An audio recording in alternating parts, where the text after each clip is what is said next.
প্রিয় দর্শক, আমন্ত্রণ সবাইকে বাংলা ভিশনের পর্দায়। দেশের ইতিহাস, ঐতিহ্য এবং আমাদের আশেপাশে ঘটে যাওয়া বিভিন্ন সামাজিক, সাংস্কৃতিক ও বিনোদন জগতের সর্বশেষ খবর নিয়ে সাজানো বাংলা ভিশনের সাপ্তাহিক আয়োজন বিচিত্রা নিয়ে আমি নুজহাত সাওম হাজির হয়ে গেলাম আপনাদের সামনে। চলুন তবে জেনে নেই আজকের বিচিত্রায় কি কি খবর রয়েছে আমাদের কাছে।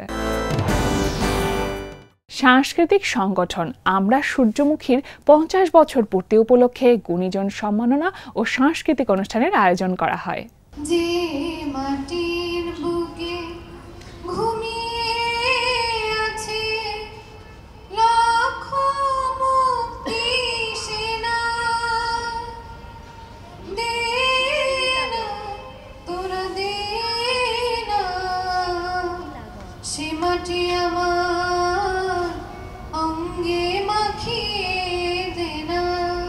সংগঠনের সুবর্ণ জয়ন্তী উপলক্ষে 29 নভেম্বর শনিবার সন্ধ্যায় রাজধানী মহিলা সমিতির নীলিমা ইব্রাহিম মিলনায়তনে এক সাংস্কৃতিক অনুষ্ঠানের আয়োজন করে সাংস্কৃতিক সংগঠন আমরা সূর্যমুখী।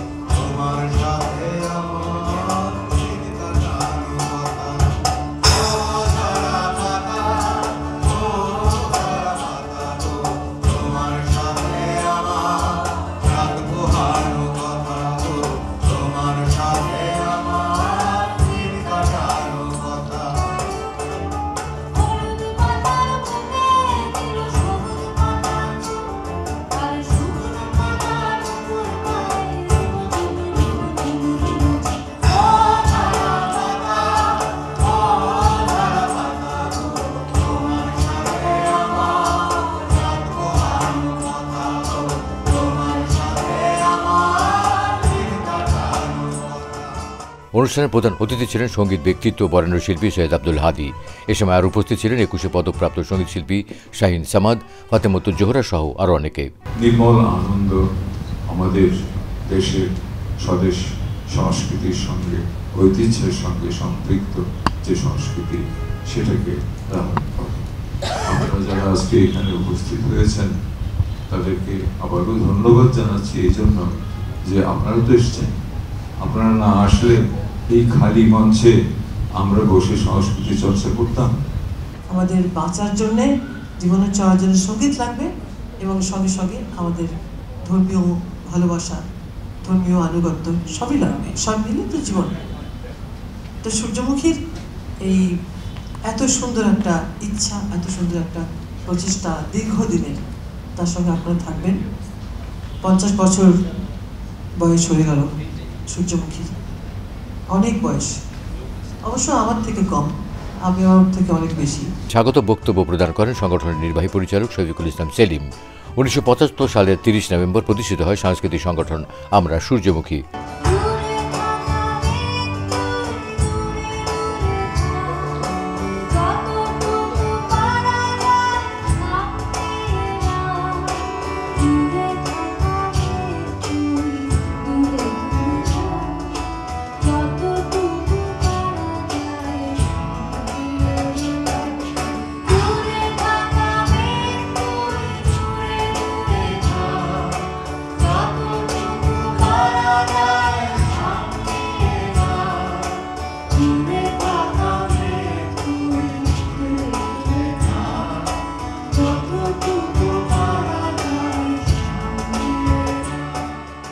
প্রতিষ্ঠার 50 বছর পূর্তিতে আয়োজিত অনুষ্ঠানে অতিথিদের আলোচনা শেষে সঙ্গীত পরিবেশন করেন গানের দল জলের গান। লোককথার প্রখ্যাত চরিত্র সিন্ডারেলা এবার মঞ্চে এনেছে স্কলাস্টিকা স্কুলের ক্ষুদে শিক্ষার্থীরা।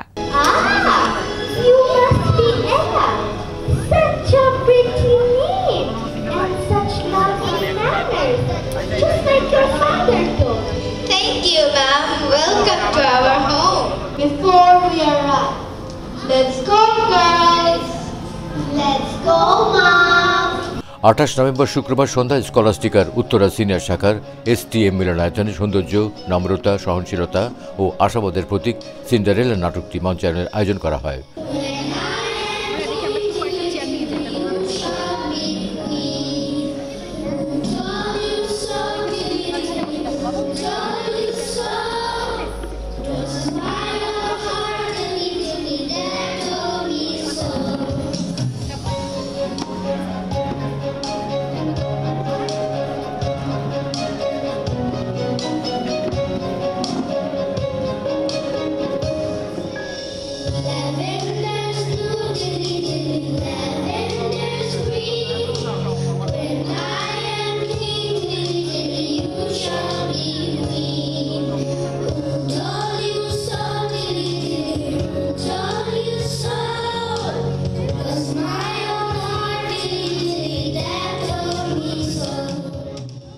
গুলশান ও বনানী জুনিয়র শাখার শিক্ষার্থীদের অংশগ্রহণে আয়োজিত অনুষ্ঠানটি স্কুলের প্রতিষ্ঠাতা ইয়াসমিন মোর্শেদের স্মৃতির প্রতি উৎসর্গ করা হয়।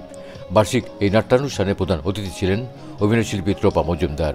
এ সময় আরও উপস্থিত ছিলেন স্কলাস্টিকা বনানী এবং গুলশান জুনিয়র শাখার principal Syeda Fardah Farhana Alam. It gives me immense joy to welcome you all to our annual drama presentation. This occasion is one of the highlights of our school year as it allows our students to step beyond the classrooms and showcase their creativity. নাটকটিতে দেখা যায় Cinderella শেষ পর্যন্ত নিজের সততা ও হৃদয়ের সৌন্দর্যের জোরে সুখ ও ভালোবাসা অর্জন করতে সক্ষম হয়। ইভা আফরোজ নির্দেশিত নাটকটি সঙ্গীত প্রযোজনা করেন খৈয়াম সানু সন্ধি। নৃত্য পরিচালনায় ছিলেন বিসমা খান চৌধুরী ও আনিকা সামিহা রশিদ। নাটকটির বিভিন্ন চরিত্রে অভিনয় করেছেন স্কুলের শিক্ষার্থী শিল্পীরা। Courage and true love. In the timeless story of Cinderella, I am Saifan, your host for today. Band ফেস্টের এক যুগ পূর্তি উপলক্ষে 12টি ব্যান্ড দলের অংশগ্রহণে একটি ব্যতিক্রমী ব্যান্ড সঙ্গীত পরিবেশনার আয়োজন করা হয়।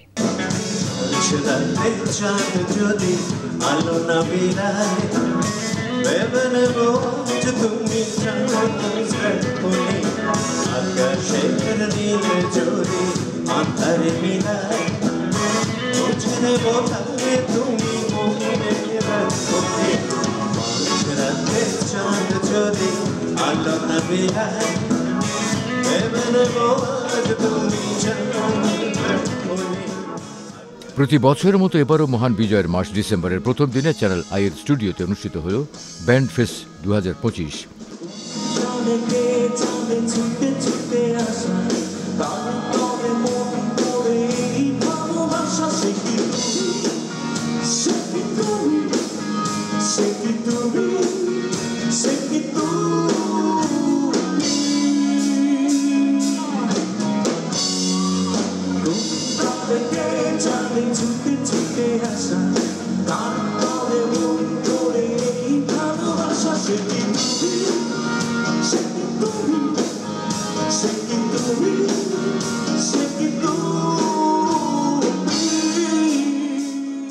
আবার বলছি এটা ভীষণ আবেগের জায়গা আমার জন্য, কারণ আমাদের বাচ্চু ভাইটার প্রধান উদ্যোক্তা সাগর ভাই, সিরাজ ভাই, তাদের সাহায্যে এমন একটা প্ল্যাটফর্ম ব্যান্ডদের জন্যে প্রতি বছর একটা ব্যান্ড দিবস বা বাংলা রক দিবস বলি, আমরা তো বাংলা রকই করি। তো এই জন্য খুব ভালো লাগছে যে এখানে আমি আজকে উপস্থিত থাকতে পেরেছি এবং শেষ ব্যান্ড হিসেবে আমার দল ফিডব্যাক পারফর্ম করতে পেরেছে। প্রখ্যাত ব্যান্ড তারকা আইয়ুব বাচ্চু স্মরণে 12তম এই ব্যান্ড ফেস্ট মাতিয়েছে দেশের আলোচিত 12টি ব্যান্ড।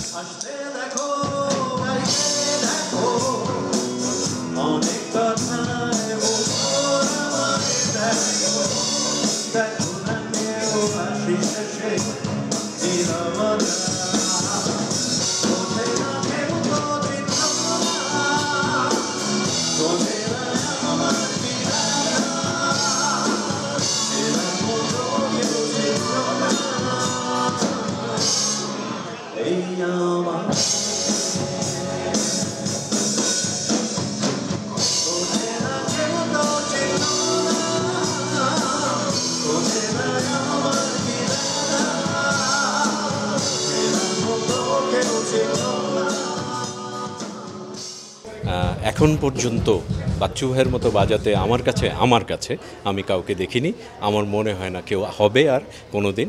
তো বাচ্চু ভাই তো বাচ্চু ভাই, ওনার তুলনা উনি, এবং এই জিনিসটাকে যে চ্যানেলাই ধরে রেখেছে 12 বছর ধরে, এটার জন্য সাধুবাদ দিই। আমরা আরও 120 বছর আগাতে চাই, আরও বড় পরিসরে করতে চাই, সারা জীবনই এটাই বলছি, বড় করে করতে চাই। একটা হয়েছে বড়, কিন্তু এটা আসলে আমাদের জন্য খুব ছোট পরিসর হয়ে যায়, আমরা বড় করে একটা কিছু করব। 1 ডিসেম্বর সকাল থেকে দিনব্যাপী এবারের এই আয়োজনে পারফর্ম করা 12 ব্যান্ড হল Uchcharon, Parthibo, Shironamhin, Different Touch, Obscure, Nova, Nirjhor, Mehreen, Symphony, Feedback, Star King এবং তরুণ।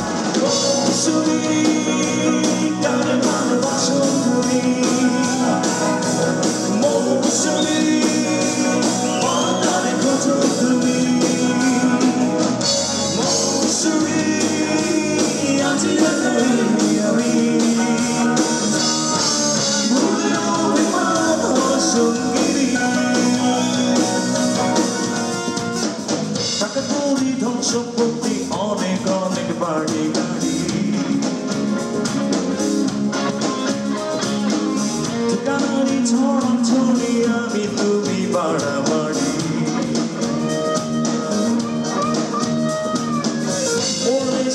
যাবে না কোনোই কিছুই তোমার সেটাই ঠিকানা শুধু এক সমাধি 3.5 হাত মাটি ঠিকানা শুধু এক সমাধি 3.5 হাত মাটি। সাড়া জাগানো এই ব্যান্ড ফেস্টের প্রথম উদ্যোক্তা ছিলেন ব্যান্ড যুবরাজ আইয়ুব বাচ্চু। তার জীবদ্দশা থেকেই চ্যানেল আই ব্যতিক্রমী এই ব্যান্ড ফেস্টটি আয়োজন করে আসছে। আজকে যে 12তম আসরের প্রোগ্রামটি এটি কিন্তু মূলত বাংলাদেশের যে মিউজিকের রক আইকন শ্রদ্ধেয় আইয়ুব বাচ্চু ভাইকে উদ্দেশ্য করেই করা। 12 বছর ধরে তার প্ল্যান থেকেই কিন্তু ডিসেম্বরের 1 তারিখ প্রতি বছর আয়োজিত হয়েছিল, আপনারা শুরুতে দেখেছেন। আইয়ুব বাচ্চু ভাই মানে একটা নক্ষত্রের মতো, আমি বলবো যে তার গান কোনোদিন অমর হবে না। ফেসবুকে বুধ হয়ে থাকে তরুণ সমাজকে জাগ্রত করতেই বোধ হয় আজকের এই ব্যান্ড ফেস্টটি অন্তত একটি বিশেষ ভূমিকা পালন করবে। বিজয়ের মায়ের সুরে বাংলাদেশ শিল্পকলা একাডেমিতে চলছে বিশেষ যাত্রাপালা প্রদর্শনী। এতে সারা বাংলাদেশ থেকে 31টি যাত্রাপালার দল অংশগ্রহণ করছে।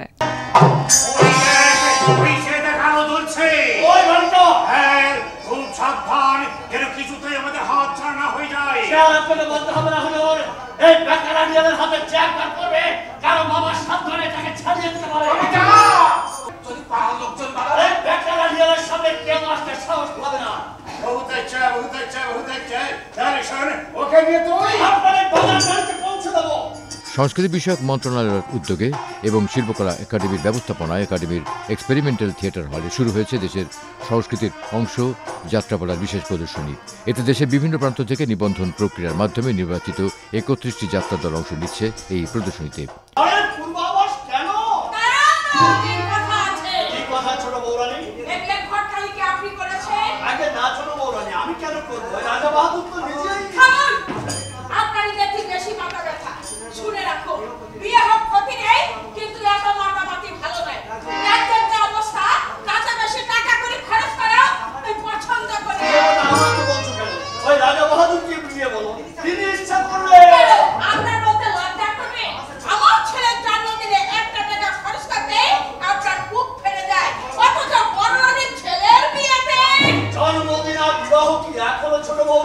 প্রতিদিন বিকেল 5টা থেকে জাতীয় নাট্যশালার উন্মুক্ত প্রাঙ্গণে শিল্পীদের অংশগ্রহণে রয়েছে দেশাত্মবোধক যাত্রাগানের কনসার্ট।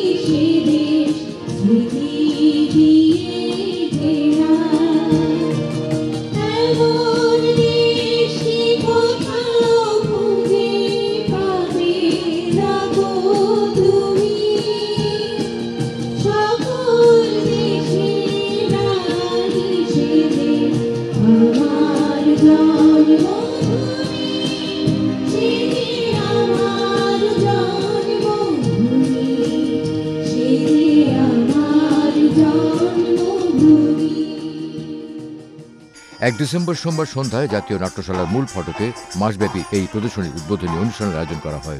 অনুষ্ঠানে প্রধান অতিথি হিসেবে উপস্থিত হয়ে প্রদীপ প্রজ্বলনের মাধ্যমে যাত্রাপালা প্রদর্শনীর উদ্বোধন করেন সংস্কৃতি বিষয়ক মন্ত্রণালয়ের সচিব মোহাম্মদ মফিদুর রহমান। বাংলাদেশ শিল্পকলা একাডেমির মহাপরিচালক শেখ রেজাউদ্দিন স্টালিনের সভাপতিত্বে অনুষ্ঠানে স্বাগত বক্তব্য প্রদান করেন নাট্যকলা ও চলচ্চিত্র বিভাগের পরিচালক Dipak Kumar Goswami.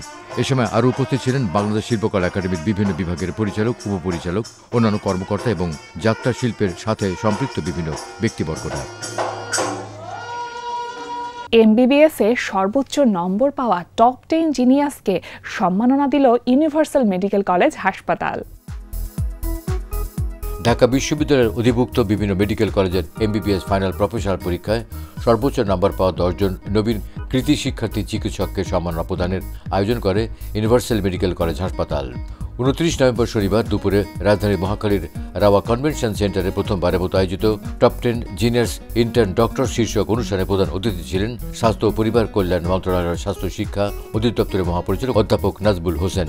Universal medical college হাসপাতালের চেয়ারম্যান প্রীতি চক্রবর্তীর সভাপতিত্বে অনুষ্ঠানে বিশেষ অতিথি ছিলেন গণমাধ্যম ব্যক্তিত্ব আব্দুল নূর তুষার।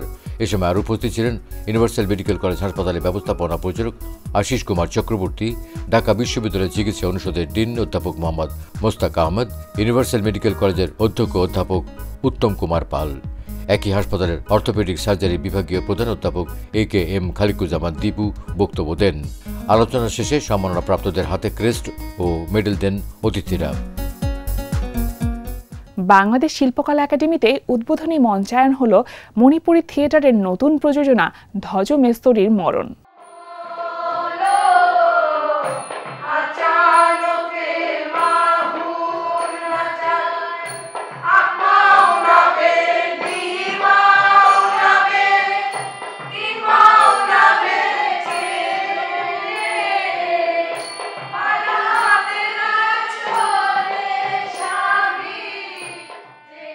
মণিপুরীদের ঐতিহ্যবাহী ঘর তৈরির কারিগর ধ্বজ মেস্তরীর জীবনের করুণ গল্প নিয়ে নির্মিত মণিপুরী থিয়েটারের নাটক ধ্বজ মেস্তরীর মরণের উদ্বোধনী মঞ্চায়নের আয়োজন করা হয়।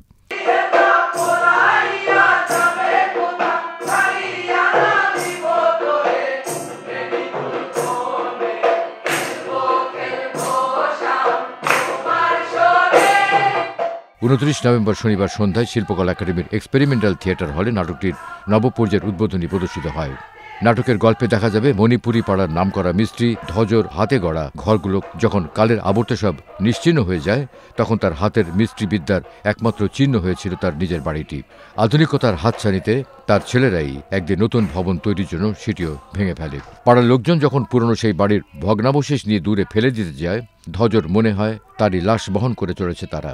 স্মৃতিকুমার সিংহের গল্প অবলম্বনে নাটকটির নাট্যরূপ ও নির্দেশনা দিয়েছেন সুভাষিস সিনহা। নাটকটির বিভিন্ন চরিত্রে অভিনয় করেছেন জ্যোতি সিনহা, সমরজিৎ সিংহ, বিধান সিংহ, সোনালী সিনহা সহ আরও অনেকেই।